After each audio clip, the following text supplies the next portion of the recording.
Item Number: SCP-2635. Object Class: Euclid, Yellow. Special Containment Procedures: SCP-2635 is under rotating custody of the Foundation and the Unusual Incidents Unit of the FBI. The UIU will maintain possession of the object at the Tamarack Building from January 1 through June 30. On July 1, object will be transferred to neighboring Foundation facility Site 58. The Foundation will keep the object until December 31, at which point it will be transferred back to the UIU facility. At no point should either entity maintain possession of SCP-2635 for over 10 months. If this transfer is made impossible, for any reason, personnel stationed at Site 58 are to immediately enact Emergency Protocol XSOL. Note: all dates in this document are according to the modern Gregorian calendar. While in Foundation possession, SCP-2635 is to be kept in a standard organic materials containment locker. Description: SCP-2635 is an uncooked red potato, Solanum tuberosum. If any organization maintains possession of SCP-2635 for an entire calendar year, 1/2 of all members of said organization will die as a result of spontaneous combustion. If an organization is made up of an odd number of individuals, the number of affected individuals will be rounded up to the next highest whole number. If SCP-2635 is possessed by a single individual for a year, they will die in the same manner. SCP-2635 is also believed to possess some antimemetic properties, as such events and their consequences go almost entirely unnoticed by the world at large. SCP-2635 does not degrade or decompose. SCP-2635 is believed to have been created by one or more members of the artist collective known as Are We Cool Yet?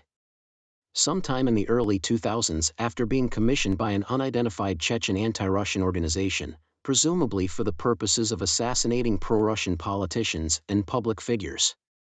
The object was confiscated by GRU Division P operatives in November of 2002, but was recovered within days by covert individuals believed to have been working at the behest of AWCY. Recovered documentation has indicated that the piece was created by a single member of the collective and is titled Kadyrov, Metafate on Tuber, Piece 3 of 6. To date, none of the 5 other implied instances have been discovered, though several investigations are currently underway in spontaneous combustion cases in Russia, Ukraine, and Ireland. Incident History: SCP-2635 first came to Foundation attention when it was acquired by the defense contractor Redwater, after it was mailed to the Redwater headquarters building in April of 2008. The package containing SCP-2635 is believed to have been lost in the building's mailroom, and in April of 2009, 1/2 of Redwater employees, totaling 351 individuals, died as a result of SCP-2635's effects. This event resulted in the disassociation of Redwater and the purchase of all Redwater assets by the Westminster Group, a holding of Marshall, Carter, and Dark Limited, in June of 2009. It is believed that Marshall, Carter, and Dark were somehow aware of SCP-2635, as recovered paperwork has revealed an expedited sale of SCP-2635 to one Neptune Jugend, a known POI, connected to mechanist extremism, in July of 2009. In August of 2010, approximately 8,300 individuals died in a manner consistent with that of SCP-2635, all of whom were later identified with Neo-Sarkic cults. This is believed to have been a deliberate act of religious terrorism perpetrated by Mr. Jugend. In September of 2010, Marshall, Carter, and Dark recovered SCP-2635 again, by unknown means. In February of 2011, SCP-2635 and relevant documentation were recovered during a raid of a Marshall, Carter, and Dark warehouse, along with several other anomalies, including SCP-2463 and SCP-1738. SCP-2635 was given SCP designation and moved to Site 63 for temporary containment until proper custodial arrangements could be made. In October of 2011, several safe and Euclid-class objects, including SCP-2635, were lost during an incursion on Site-63 by a cell of the Chaos Insurgency. In October of 2012, one half of the cell operatives died as a result of SCP-2635, seriously weakening the organization and allowing Foundation recovery of many stolen anomalies in the Chaos Insurgency's possession, with the notable exception of SCP-2635. It is believed that this event was at least partially facilitated intentionally or as a collateral result of a global occult coalition attack on several CI facilities in September of 2012. Foundation espionage efforts within the GOC have determined that the organization has been aware of SCP-2635 since at least 2004. SCP-2635 is believed to have been retained by a member of the Serpent's Hand posing as a Chaos Insurgency operative.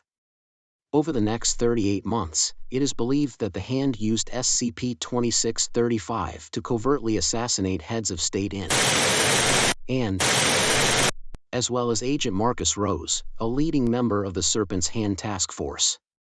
On December 29, Site Director Pauline Barrett discovered SCP-2635 in an ostensibly unused storage locker in the Euclid wing of Site-22. Director Barrett immediately reported the discovery, and automated alert systems notified relevant Foundation personnel. On January 10 of 2016, SCP-2635 began containment in the 58 Tamarack complex, and has remained there without further incident. Addendum. In April of 2016, a single YAM was found on the desk of Dr. Nottingham, Site Director of Site-58. Said YAM maintains a constant temperature of 420 degrees Celsius, and Dr. Nottingham received serious burns from handling it, but has made a full recovery. Taped to the YAM was a note, transcribed below. Come on guys, that's cheating. You're supposed to pass it around, let everyone have a turn. Not cool. Testing has revealed no other anomalous effects, and the object has been designated SCP-2635-B, and is contained full-time at Site-58. Item Number: SCP-1428. Object Class: Keter. Special Containment Procedures. SCP-1428-1 is currently contained at Area 108, and is housed in a tungsten cage within a 1.5 meter by 2 meter by 1.5 meter incinerator unit. The walls of the unit are constructed in 3 layers. The innermost layer is composed of fireproofed concrete at a thickness of 30 centimeters, the intermediary layer is composed of lead at a thickness of 15 centimeters, and the outermost layer is composed of concrete at a thickness of 10 centimeters. SCP-1428-1 is to be incinerated 3 times daily, at 12 a.m., 8 a.m. and 4 p.m., at a temperature of 400 degrees centigrade, for a period of 30 minutes. Under no circumstances are any personnel to enter the containment chamber or make direct physical contact with SCP-1428-1. Repair and replacement of equipment is to be carried out by remote-controlled drones. The chamber is equipped with dosimeters to detect whether SCP-1428-1 has entered a passive state. If this occurs, contingency Fusang A is to be implemented. SCP-1428-2 is to remain under surveillance for anomalous activity, and the site is to be enclosed with electrical fencing. Any civilians that approach or attempt to enter the site are to be detained, interrogated, and administered Class A amnestics. Personnel are to report if the object in the statue's third hand moves or regenerates. No fewer than 5 D-Class personnel are to be kept on site and restrained for the purpose of carrying out contingency Fusang A. Description: SCP-1428-1 is a creature that superficially resembles Corvus macrorhynchos. It is tripedal and does not possess a cloaca.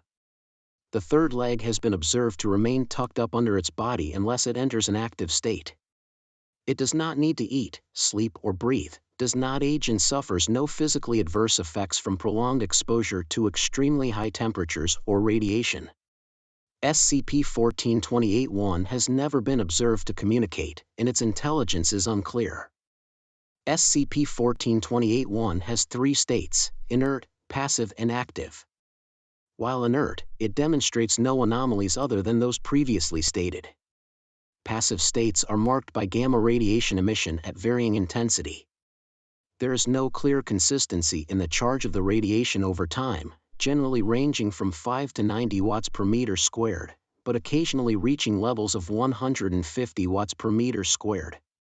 The energy ranges from 1 to 1.5 MeV.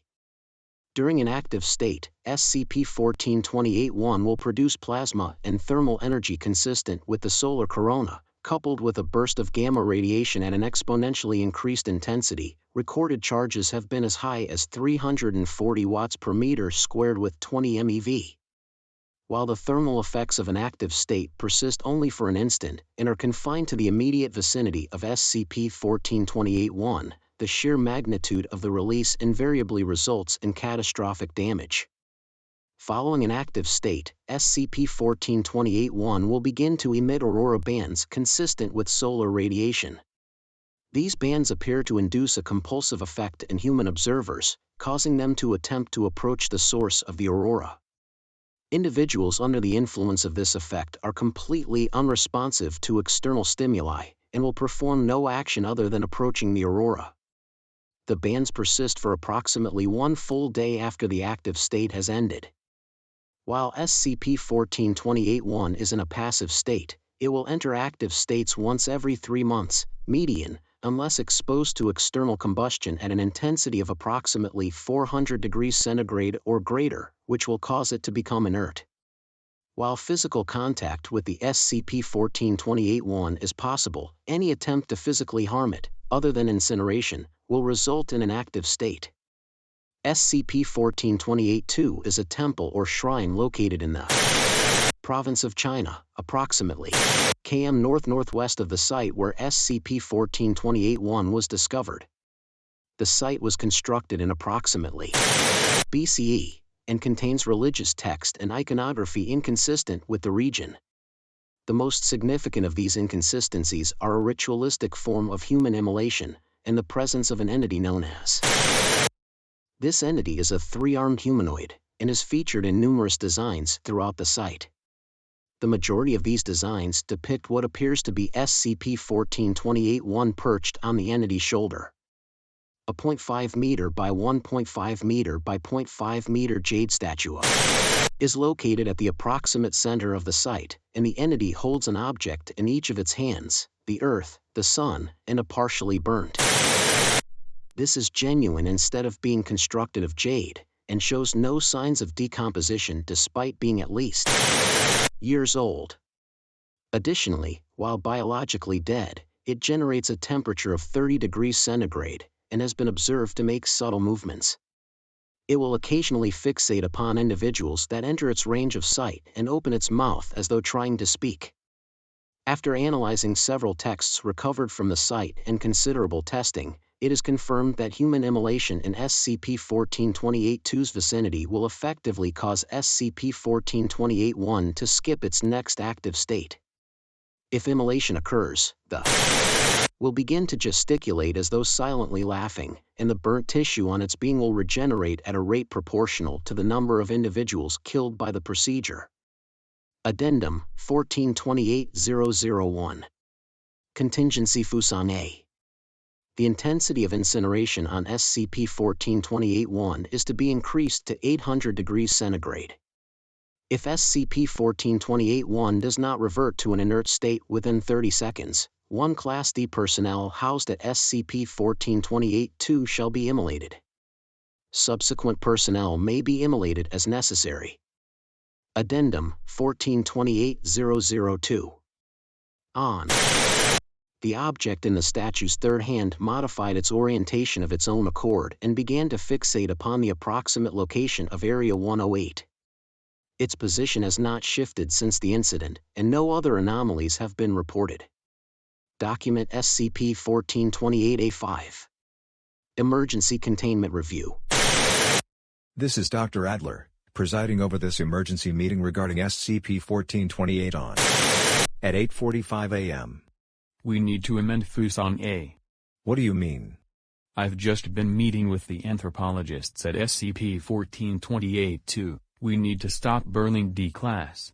We've been over this. No, listen to me. The crow is not the real problem. Seems like a pretty big problem.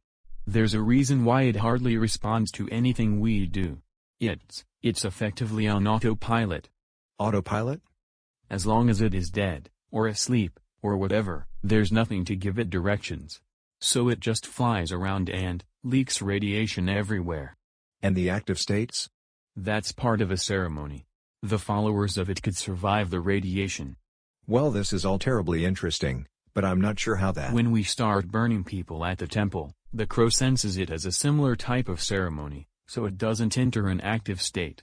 But burning people in that place has a completely separate consequence. If we let that thing finish regenerating, it will attempt to contact the sun, which is where the crow supposedly came from, and where it currently is. What will it say? I don't know. The designs were so eroded we could only translate one word from the message. Which is? Thanks for watching.